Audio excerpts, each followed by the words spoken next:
हमारे व्यस्त जीवन में ईश्वर की आवाज़ कई बार हमारे चेहरे पर हमारे अपराध बोध प्रकट होते हैं।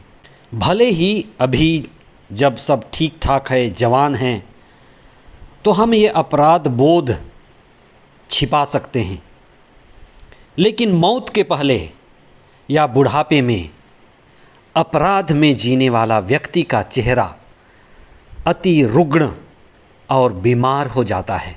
वही जो सत्य के साथ जीता है, आत्मा की संगति में होता है, चैन शांति का अनुभव करता है, जिसका स्वभाव क्षमा देना बन गया है, वही दिव्य स्वभाव में जीता है और उसके चेहरे पर उम्र ढलने पर भी, बुढ़ापे में भी एक चमक होती है, एक अद्भुत आभा, एक सुंदरता।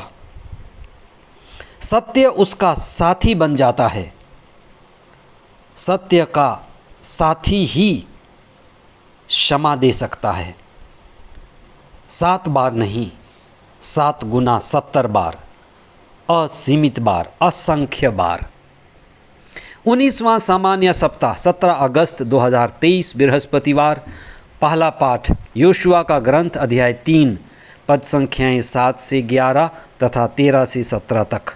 संत मत्ती का सुसमाचार अध्याय 18 पद संख्या 21 और उसके आगे अध्याय 19 पद संख्या 1। क्या कभी आपने छोटे बच्चों पर हाथ उठाया है?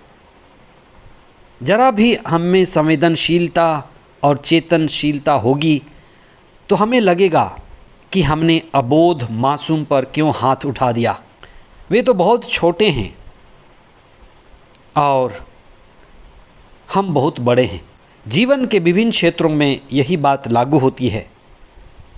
पशु पक्षियों के साथ भी कई बार बहुत क्रूरता होती है। पेड़ पौधे भी मासूम हैं, हम उन पर अपनी क्रूरता दिखाते हैं। वह कैसा व्यक्ति होगा जो बार बार अपराध करता है और कहता है मैंने गलत कर दिया। लगता है पेतरुस के पास ऐसा ही कोई व्यक्ति था जो उसे बार बार परेशान करता था और क्षमा भी मांग लेता था। उस व्यक्ति से परेशान होकर पेतरुस ने ईसा से सवाल पूछा, गुरुवर, अगर कोई व्यक्ति बार बार मेरे विरुद्ध अपराध करे तो हम उससे कितनी बार क्षमा करें? जैसे यहूदियों के बीच परंपरा रही कि वे 7 बार तक क्षमा दें, लेकिन ईसा नई शिक्षा देते हैं। ईसा की शिक्षा नई शिक्षा है। जैसे ईसा ने कहा था कि नई अंगूरी नई मशकों में ही रखी जानी चाहिए, पुरानी अंगूरी पुरानी मशकों में, नई अंगूरी नई मशकों में। पुराने व्यवस्थान की शिक्षा, नबियों की शिक्षा और ईसा की शिक्षा में फ़र्क है। ईसा की शिक्षा नई अंगूरी है, आत्मा से परिपूर्ण है, इसलिए व्यक्ति को भी नए व्यक्तित्व के साथ, नए विचारधारा के साथ, आत्मा के साथ ईसा की शिक्षा को सुनना है, ग्रहण करना है और जीवन में परिवर्तन लाना है। इसलिए ईसा कहते हैं कि 7 बार तक नहीं, ये पुरानी शिक्षा है। 7 गुना 70 बार। 7 गुना 70 बार का अर्थ है असीमित बार, अनंत बार। आपके अंदर प्रेम और करुणा का अथाह संभावना है। आप अनंत प्रेम कर सकते हैं। आपके अंदर करुणा भी अपार है। 7 बार कहने का मतलब है एक सीमा है, एक लकीर है, एक दीवार है, उसके बाहर आप नहीं जा सकते। ये आदेश दिया गया है और ये आदेश आदमी को सीमित करता है। यह एक बंधन है।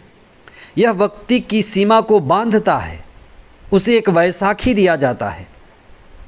लेकिन ईसा कहते हैं कि तुम असीमित हो, यू आर अनलिमिटेड, अनस्टॉपेबल। आप में बहुत ज़्यादा संभावना है, और 7 गुना 70 बार संभावना का प्रतीक है। 7 गुना 70 बार ईश्वर के क्षमा देने की क्षमता है, यानी ईश्वर असंख्य बार, असीमित बार क्षमा देता है। आज आपके जीवन में देखें आप कि कितनी बार ईश्वर ने हमें क्षमा दिया है, असीमित बार। वही ईश्वर की क्षमता है। हम ईश्वर के प्रतिरूप हैं, हमारे अंदर भी वही क्षमता है, उसी को हमें विकसित करनी है। हम ईश्वर के प्रतिरूप हैं, और इसका यह अर्थ हुआ कि अगर हम चेतनशील हैं, दिव्य आत्मा से आविष्ट हैं, जब हम ईश्वर की संगति में हैं, कृपा की दशा में हैं, तो हम क्रूसित ईसा की तरह क्षमा दे पाएंगे सभी को, हमेशा, अनंत बार। दूसरा व्यक्ति जो बार बार अपराध करता है, वह बेहोशी की हालत में जी रहा है। वह शराबी की तरह है। बार बार वही अपराध करने का मतलब बेहोशी है। कितने लोग बेहोशी की हालत में हैं, चेतना में नहीं हैं, वही गलती बार बार करते हैं। ऐसा ही हमारा जीवन चल रहा है। इसलिए सबसे पहले ज़रूरी है कि हम होशपूर्ण जीवन बिताएं। कहा जाता है कि आदमी ही ऐसा गधा है जो एक ही गड्ढे में बार बार गिरता है। सबसे पहली बात यह है कि हम असीमित हैं, हमारी क्षमता असीमित है, इसलिए क्षमा देना भी असीमित है। ये प्रेम से जुड़ा हुआ है। क्षमा और प्रेम एक ही सिक्के के 2 पहलू हैं। अगर आप प्रेम करेंगे तो आप क्षमा भी दे पाएंगे। जो क्षमा देगा वह प्रेम करने में सक्षम होगा। जो क्षमा नहीं देता वह विकलांग है, पंगु है, प्रेम की ऊंचाई नहीं चढ़ा है। आज के पहले पाठ में योशुआ मूसा नबी की जगह लेता है। मूसा की अगुवाई के बाद योशुआ मूसा का उत्तराधिकारी बनता है।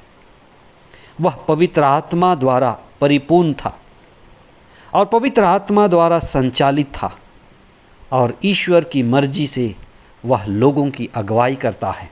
वास्तव में ईश्वर ही अगुवाई करता है। लोग बदलते रहते हैं, मुँह बदलते रहते हैं, अगुवाई बदलती रहती है, पर ईश्वर वही है, असीम है, अनंत है, अथाह है, दिव्य है। उसी के दिव्य गुण हमारे अंदर हैं। इसलिए प्रेम का गुण, क्षमा का गुण उसी से जुड़ा हुआ है। हम ईश्वर के साथ जुड़े और अपने दिव्य गुणों को विकसित करें और दिव्यता में जिएं। आमीन।